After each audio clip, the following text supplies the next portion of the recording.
Deus seja louvado. Irmãos, eu gostaria esse vídeo é um vídeo mais instrutivo, porém depois eu farei um vídeo especificamente de pregação.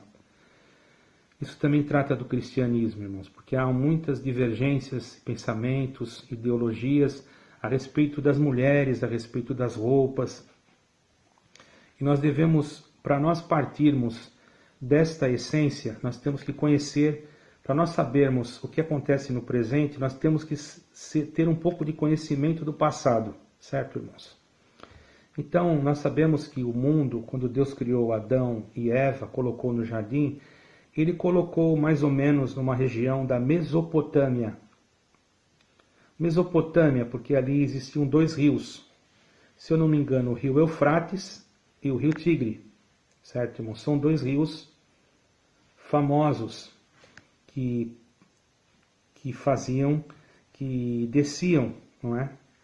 Que regavam aquela terra. E no meio daqueles rios existia uma terra. E essa terra então foi chamada Mesopotâmia, porque meso quer dizer metade, potâmia quer dizer entre rios. Na metade, ou entre rios, vamos dizer assim. Não sei muito bem no dicionário, vocês podem procurar depois o que significa Mesopotâmia. E os legados culturais deixados ali naquele lugar, eles deram muito à história, principalmente, irmãos, das civilizações e no mundo contemporâneo das civilizações que viveram na Mesopotâmia. São muitos os significativos para nós. Alguns exemplos desses legados, desses lugares, dessas pessoas que ali moraram, são a invenção da roda, né? Das cidades, da escrita cuneiforme que não existia, certo, irmãos? E do primeiro código de leis da história da humanidade. Tudo nasceu ali na Mesopotâmia, foi ali que começou a civilização. Documentos históricos do período da civilização, eles remontam entre a 3.500 e a anos antes de Cristo.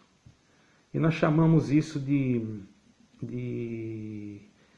isso nos chama atenção para as características também das mulheres, certo, irmãos? Da antiguidade, que estão presentes nas mulheres do Oriente Médio atualmente, né? Inclusive trajes, etc., irmãos. E por isso que estudiosos do século XX, especialistas em civilizações, etc., eles encontraram diversos documentos históricos da antiguidade que demonstravam como as mulheres das Mesopotâmias se vestiam. Além disso, eles ressaltavam as diferentes formas de se vestir entre as mulheres, demonstrando as diferenças sociais presentes naquela civilização. Existiam mulheres que se vestiam de um jeito por causa da seu status social e outras que se vestiam de outros. Nas ruas da cidade da Mesopotâmia poderíamos encontrar vestidos longos até os pés com véus cobrindo seu rosto. Esta era a tradição encontrada na atualidade do Oriente Médio. Ela é ainda encontrada na atualidade do Oriente Médio, quer dizer, uma coisa que veio lá da Mesopotâmia, mas ainda é encontrada no Oriente Médio. Certo, irmãos? Mulheres que não cobriam o rosto eram escravas. Eram proibidas de cobrir o seu rosto. E se elas cobrissem, elas seriam castigadas severamente, porque elas não eram pessoas comuns, eram tidas como escravas, como servas, né? E eram castigadas com chibatadas, irmãos, com açoites, certo, irmãos? Por causa da sua maneira de se vestir. A grande maioria das mulheres da Mesopotâmia não tinha muita escolha em se casar. É isso que é o problema.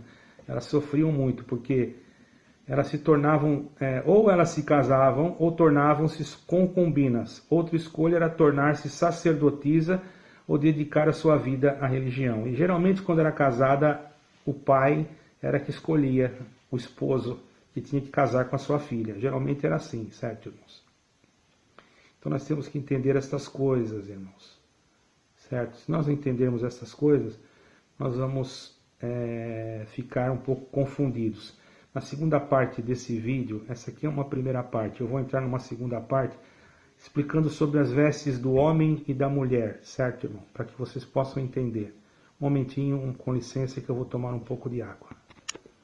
Perdoe, irmãos, eu estive tomando água, estou com a garganta um pouco ruim, mas vamos voltar lá ao assunto agora dos trajes da mulher, porque a palavra de Deus diz assim, que as mulheres, deixa eu ver o versículo aqui que eu marquei, as mulheres não podem usar roupas de homens, nem homens roupas de mulheres. Então, muitos não entendendo, eu acho assim, irmãos, eu vou passar, não é acho, eu tenho certeza do que eu vou falar agora aqui. Nós não pregamos por achismo, mas pregamos por conhecimento daquilo que está escrito. Nos tempos antigos, irmãos, os homens, até mesmo os árabes e até mesmo outros homens, acho que judeus também, creio que judeus também, eles não podiam usar roupas de seda, irmão, que aquilo era considerado roupa de mulher. Pouca diferença existia entre uma roupa de homem e uma roupa de mulher, a não ser a roupa de baixo que se usa, era diferente do que a roupa do homem, certo, irmãos? A roupa da mulher de baixo era um tanto diferente que a roupa do homem. No restante, irmãos, o tecido também, as mulheres usavam muito sedas, os homens não podiam usar sedas, que seria considerado uma roupa de mulher, ou joias, que também seria considerado um adorno exclusivo para mulheres. Naquela época, as mulheres usavam joias, irmãos. Hoje se condena, mas já existiam mulheres que usavam joias. Isso já no Velho Testamento. Depois, no Novo Testamento, veio se modificando alguma coisa, mas isso não contradiz também, é claro que a mulher tem que ser modesta.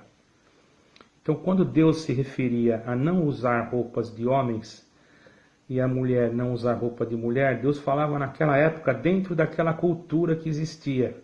Hoje, nós estamos no século XXI, existe uma outra cultura. E dentro desta cultura que nós servimos a Deus, a palavra não mudou, continua a mesma. O homem não pode usar roupa de mulher, nem a mulher roupa de homem. Agora eu pergunto, existem calças especificamente que são para mulheres. E existem calças que são de homens.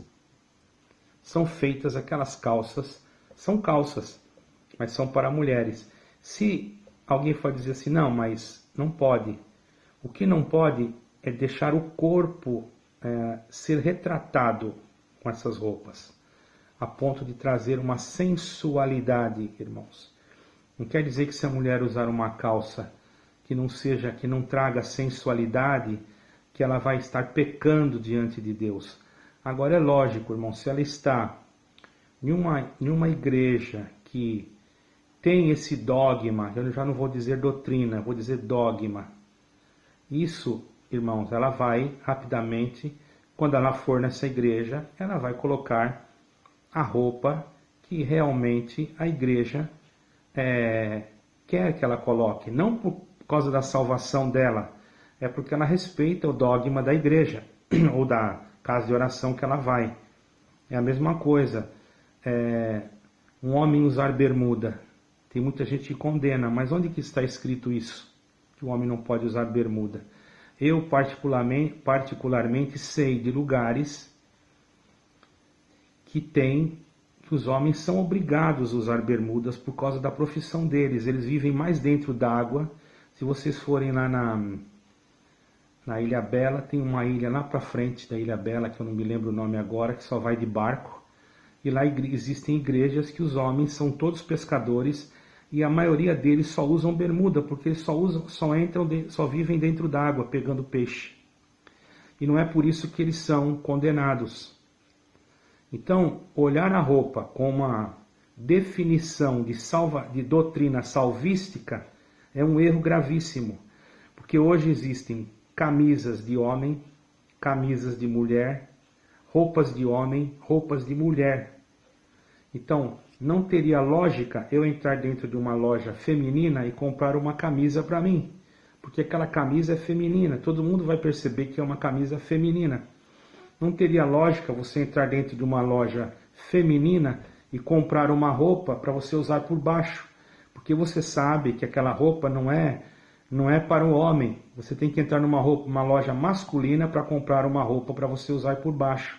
Está entendendo, irmãos? Então não se deve condenar uma irmã quando ela está andando na rua, talvez com uma calça que não seja assim chamativa. Claro que se ela andar de uma forma abusiva, fora dos conceitos da palavra de Deus, nem assim nós não podemos julgar. Porém, cabe a ela e Deus, isso daí, cabe a Deus e ela. Se Deus não está se agradando, aí Deus mesmo vai fazer ela saber essas coisas. O que nós não podemos fazer, irmãos, é nós julgar ou nós usarmos um púlpito ou uma tribuna de uma igreja para condenar porque vimos na rua, como eu já vi. Eu não saudei aquela pessoa porque ela estava com aquela roupa. Você está totalmente equivocado. Talvez se você tivesse saudado, você teria feito aquela irmã não passar vergonha, mas até libertaria ela, porque uma saudação liberta. Não é porque uma mulher está com uma calça feminina que não está chamando a atenção que ela deixa de ser minha irmã, ou que se o Senhor Jesus vir, ela não vai no céu, porque aquela roupa é feminina, não é uma saia. Porque no Oriente Médio, irmãos, até os homens usam roupas parecidas com as das mulheres, porém existem diferenças mínimas que caracterizam, irmãos, que aquela roupa não é de mulher e que aquela roupa não é de homem. Estava vendo aqui, no lado árabe, as mulheres, os homens não podem usar, irmãos, a roupa, vamos dizer assim, de seda. Isso para eles é uma roupa feminina. O tecido tem que ser outro. Aí já não é questão de tecidos. Vocês estão entendendo, irmão? Alguns líderes suspendem e até excluem irmãs da igreja com suas doutrinas de roupa. Mas não disciplinam aquelas que causam confusões, que fazem fofoca. Entendeu? As irmãs estão lá com uma calça normal, não estão chamando a atenção de ninguém, mas o pregador viu, disciplina ela, chama a atenção dela. Mas aquela outra que é fofoqueira, que é linguaruda, que fala mal dos outros, só porque está com a saia até no pé, continua com uma total liberdade. Julguem vocês mesmos, irmãos. Procurem saber mais do que acontecia no passado, no Oriente Médio.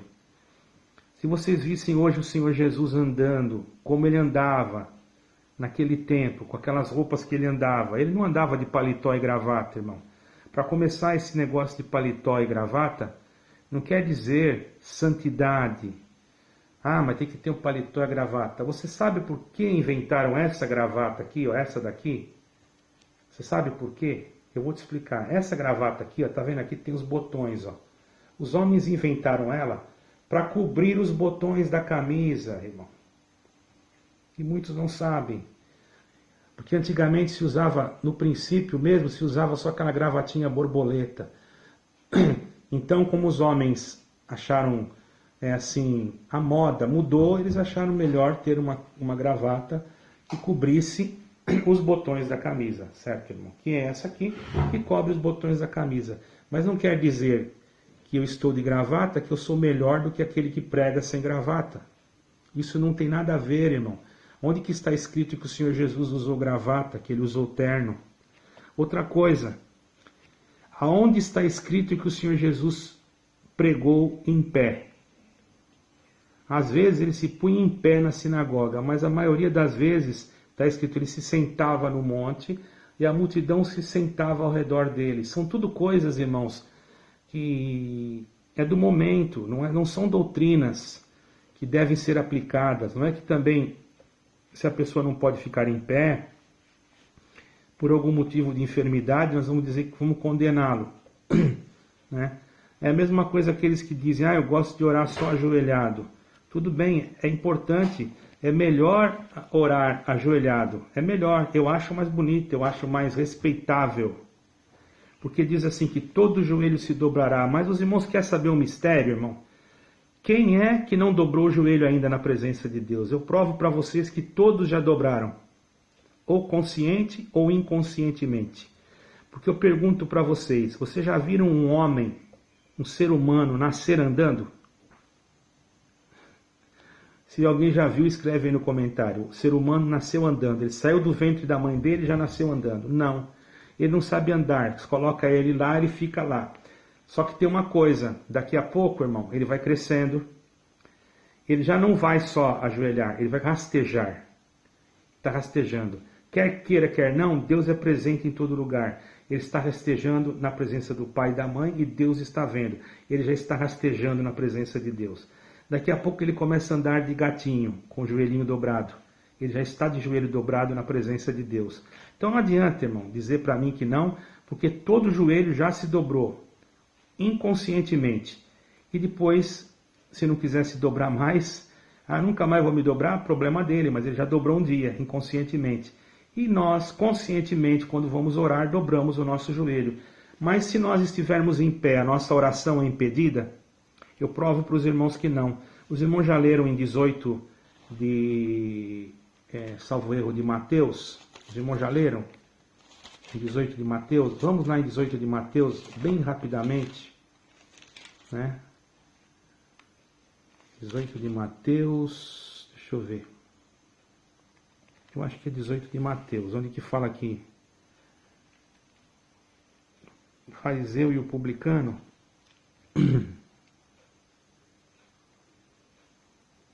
Acho que não é 18 de Mateus, não. Mas vamos ver aqui, nós vamos achar e vamos passar para os irmãos, tá? Para nós falarmos a coisa bem complexa, bem correta. O fariseu e o publicano. Vamos corrigir isso aqui já, irmão. Não há problema. Aqui está a Bíblia.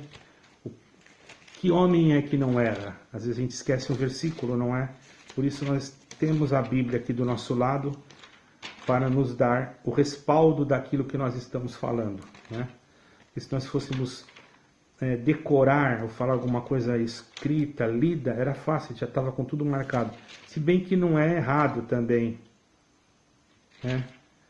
Não é errado também, mas é que um assunto puxa outro, irmãos. Então a gente vai dentro daquele assunto...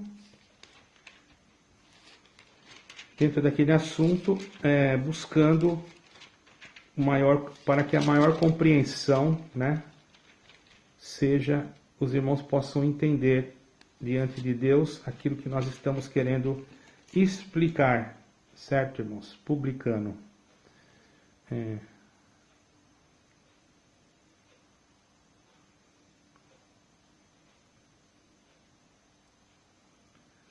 Mateus...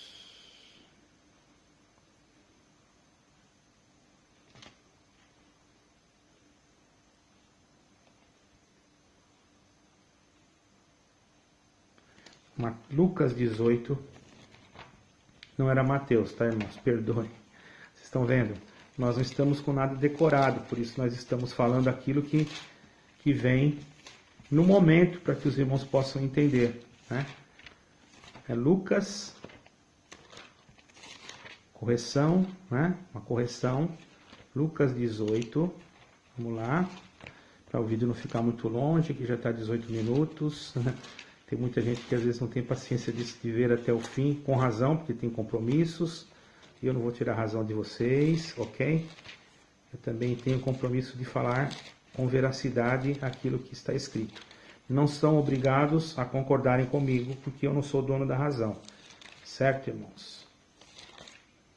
Glória ao nome santo do Senhor. Aleluia. Então está aqui, irmão.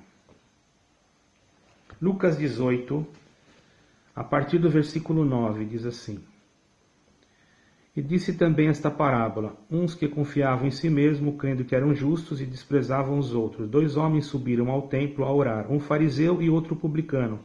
O fariseu, estando em pé, orava consigo desta maneira: Ó Deus, graças te dou, porque não sou justo. Não sou como os demais homens, ou melhor, porque não sou como os demais homens, roubadores, injustos e adúlteros, nem ainda como este publicano. Jejuo 2 vezes na semana e dou os dízimos e de tudo quanto possuo. O publicano, porém, estando em pé, de longe, nem ainda queria levantar os olhos ao céu, mas batia nos peitos e dizia: ó Deus, tem misericórdia de mim. Digo-vos que este desceu justificado para a sua casa, e não aquele, porque qualquer que a si mesmo se exalta será humilhado, e qualquer que a si mesmo se humilha será exaltado. Vejamos que o Senhor não repreendeu a oração. O Senhor poderia não aceitar a oração de nenhum dos dois, porque os dois estavam orando em pé. Os dois estavam orando em pé, mas o Senhor justificou um porque estava se humilhando. Então não é a maneira de você estar que justifica você diante de Deus. É a maneira do teu sentimento. É logicamente que o Senhor Jesus, quando ele falou: não façais como os publicanos, como gentios que oram em pé nas sinagogas para serem vistos. Então ali não é que eles estavam orando por humildade, estavam orando em pé porque eles queriam ser vistos. Aqui não, aqui só estava dois. Eles estavam orando, irmão, e não eram para ser vistos pelos homens, estavam se humilhando. Então não justifica nós condenarmos alguém que está orando em pé, porque nós não sabemos se ele está em pé e o coração dele está ajoelhado, está prostrado. E também não justifica nós dizermos que o que está orando ajoelhado está mais certo do que está orando em pé. Por quê? Porque às vezes o que está ajoelhado está cheio de soberba, de orgulho, de rancor e de raiva. O que importa para Deus é a intenção do coração. Eu não estou justificando quem está orando em pé, mas também não estou condenando. E também não estou justificando quem está orando ajoelhado, mas também não estou condenando. Eu acredito que o que vale é a intenção do coração, irmão. Porque Deus não é a linguagem corporal do nosso corpo. Ele ouve a linguagem espiritual da nossa alma, irmão. Esta sim. Porque se eu me ajoelhar aqui com ódio, com rancor e com ira, Deus não vai me ouvir. E se uma pessoa chegar aqui, ficar em pé e fazer uma oração na minha frente, cheia de amor, de misericórdia, de caridade e de piedade, você acha que Deus não vai ouvir ele, irmão? Então não é a nossa posição do corpo. Como é que será que Jonas estava dentro da baleia? Será que ele estava em pé ou ajoelhado? É lógico que de joelho é melhor, mas não vamos condenar os outros, irmãos. Não vamos julgar naquilo que nós não sabemos. Tanto isso na parte da roupa.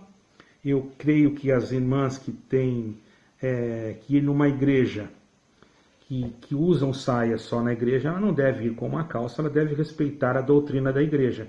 Mas se ela estiver indo no trabalho, se ela estiver na rua, irmãos, que mal há ela usar uma calça que não venha atrair a sua sensualidade para que outros possam, para que não venha gerar sensualidade, para que não manifeste em outras pessoas a malícia do pecado. Então temos que ter cuidado, porque não haverá traje de homem na mulher e não vestirá o homem vestido de mulher, porque eles sabiam qual era a roupa de homem e qual era a roupa de mulher. Isso no Velho Testamento. E no Novo Testamento? No Novo Testamento nós também sabemos quando a mulher anda com uma calça, mesmo sendo feminina, mas que não é muito justa. Esses dias eu vi uma repórter numa determinada emissora, estava com uma calça, mas meu Deus, é muito melhor aquela calça do que muitas saias que eu já vi, não que eu fiquei olhando, mas que eu já vi em determinadas denominações, que são apertadas e que retratam todo o corpo. Então tenhamos cuidado no julgamento, irmão. Nós estamos aqui para julgar ninguém e saibamos que cada pessoa tem que ter consciência daquilo que faz. E nós não temos que se meter na vida particular de cada um. Dentro da igreja é uma coisa, fora da igreja, deixe que Deus julgue, cada um conforme aquilo que deve ser feito. Não condenemos as irmãs, porque estão com uma calça comprida, às vezes no trabalho, às vezes para fazer uma limpeza, mas elas não estão se retratando o seu corpo. Não condenemos as irmãs, elas não merecem, às vezes estão sofrendo até para ganhar o pão de cada dia, e elas não podem usar qualquer tipo de roupa, mesmo porque se elas fossem usar, elas estariam até mesmo se colocando a um momento que poderia, um momento constrangedor, quando ela está subindo uma escada ou qualquer outra coisa parecida. Tenhamos cuidado, irmãos, no julgamento. Somos apenas homens e nós também não vamos comprar roupa na loja feminina e elas também não vão comprar uma calça para elas na loja masculina. É isso que vocês têm que entender. Estude, busque busque o conselho de Deus, estude mais aquilo do que aconteceu no Oriente Médio, do que acontece até hoje, e você vai ver que o que eu estou falando é real. Deus seja louvado. Após esse vídeo, irei fazer um vídeo de pregação. Deus abençoe a todos.